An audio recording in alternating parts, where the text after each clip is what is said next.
Mr. Speaker, I also want to echo the words of those who've spoken ahead of me and support this particular bill from the onset. And just like my colleague and learned senior Honorable Otiende has spoken, I agree entirely with everything that is here, except for a few. Number one, Honorable Speaker, it's important for us to start defining our bills differently, or the bodies that we choose to manage particular sections of, to manage issues of our country differently. This bill is the Kenya Drugs Authority bill. If there is a way, sometimes we need to think through beyond appearing like we want to authoritize everything. That if it can be a service, you know, like the Kenya Drugs Service, something, so that it appears like it's not just an authority, but it's a service that also offers other things, not just regulations that, you know, that be. But be that as it may, Honorable Speaker, drugs is a general term. Human beings use drugs, but also animals use drugs. You know, we've got animals, and the science is the same. The scientists go through the same training. It's only that one is meant for a human being, and another one is meant for an animal. So the separation or the exclusion of the veterinary drugs from this particular bill is not right. My view, even as we go to the next step, that the committee should consider, just like Honorable Otiende has said, including the veterinary drugs. These things of and saying that, you know, it's regulated differently. As the bill is currently, I hear Honorable Millie say that it's there. It's not there in this particular bill, that it's regulated differently. It should be included when you go to the next reading. Honorable Speaker, you see, there is a tendency of the wannabes in a particular career, and I say this with tremendous respect. The wannabe in a career pushing to be placed at par with the people, with the people that they are ambitiously focusing to achieve, you know, their goal. Like, you get a clerk in my law firm wants to be called wakili or an advocate, and he's a clerk. And that is the justification this bill is also providing. That a pharmaceutical technologist wants to be at par with a pharmacist. You know, that you define them with the same line, within the same line, that a pharmacist and a technologist. I mean, they are also distinct. Even their mode of training is different. One is just basic, and the other one goes extreme in the training. So this justification of trying to put the people, you know, the wannabes of a particular career at par with the people who've gone steps higher in terms of training should be reviewed. And I think even as the committee looks at that, they should focus, they should find a way to push and make sure that such roles are distinct, clearly distinct. But even as we look at this, Honorable Speaker, it's important for this particular bill also, and even the people who manage these matters drugs, to be keen on also what is happening. We nowadays, or we currently have so many quacks in different professionals. So many quacks.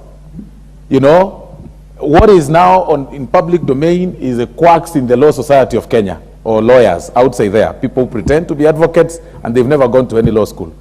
But it's worse when those quacks also practice the over-the-counter sale of the medicines. You can imagine what will happen if somebody prescribes a wrong medicine on a wrong, you know, prescribes a wrong medicine on you, on your body, and there is no reverse, there is no spare on your body.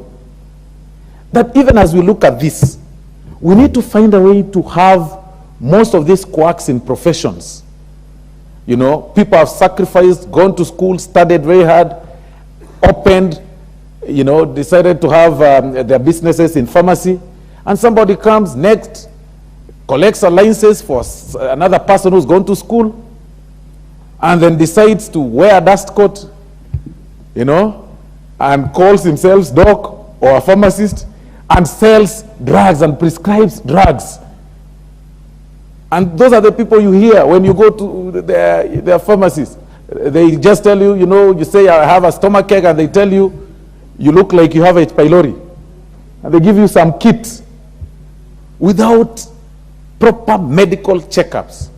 So even as we look at this whole thing, it's important for us to be keen on that. And those quacks are in the villages. I have seen so many in my constituency. You know, small chemists selling Panadol, selling everything, and others even doing abortions. Quite unfortunate. And sometimes such are discovered when things have gone south. So we also need to find a way to regulate and protect societies, professional bodies, professional societies. You know, like now this, the pharmacies and such. So that quality professions are protected, human life is also protected, and the dignity of a profession is guarded. I mean, it kills morale for one to go to school for nothing, because it's something that can be done by other people. And that is what now is happening in the hospitals. And Honorable Speaker, even in such, even as we talk about the drugs, others go to an extent of selling drugs that are expired, drugs that have been banned from some countries. And nowadays they know the science of human beings. They know that what people want. People want quick service over the counter. And it becomes very easy to get a quack selling you, or even that pharmacy, a professional or qualified pharmacist selling you over the counter without prescription. If there is a way such can be stopped, you know, generic medicines, they tell you, you know, you've come for Panadol, this one is original, and that's how they say this is generic. So why are you selling generic? Why can't you sell me original? What is, how do we relate? If it does the same job, then why can't we have the original, even if the pricing is different? What is this? Is it business, trading business for human body? Those are the things that we also need to discuss, even as we go through this whole process. But generally, Honorable Speaker, the bill is good only for such reviews that we meet the WHO standards. We include, you know, the veterinary medicine to be part of this whole thing.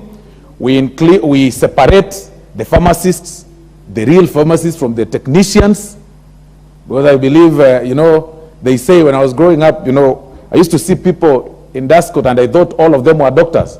I didn't know that some of them were butchery attendants, and others were selling sausages, and others were true doctors and, you know, and pharmacists.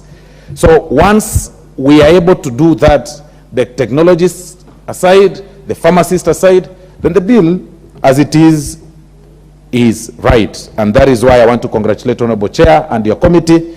This is a good job. Thank you very much, Honorable Speaker.